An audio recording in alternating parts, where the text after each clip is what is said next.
мен биылғы жолдауымда бір палаталы парламент құру туралы бастама көтердім. Бұл осыған дейінгі саяси өзгерістердің заңды жалғасы деуге болады.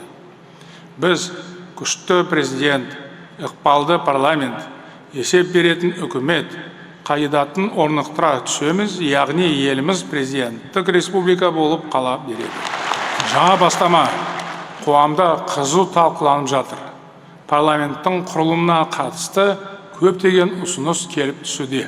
Мысалы, депутаттардың саны халық санына сәйкес, яғни пропорционалды болуға тиіс деген ойлар айтылуда. Мұндай ұстаныммен қарайтын болсақ, олардың саны 200 адамға жетеді.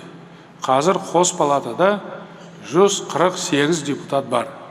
Парламенттік реформа екі палатаны жай біріктіре салу деген сөз емес. Меніңше депутат санын тым көбейтудің қажеті жоқ. Керісінше оңтайландыру керек.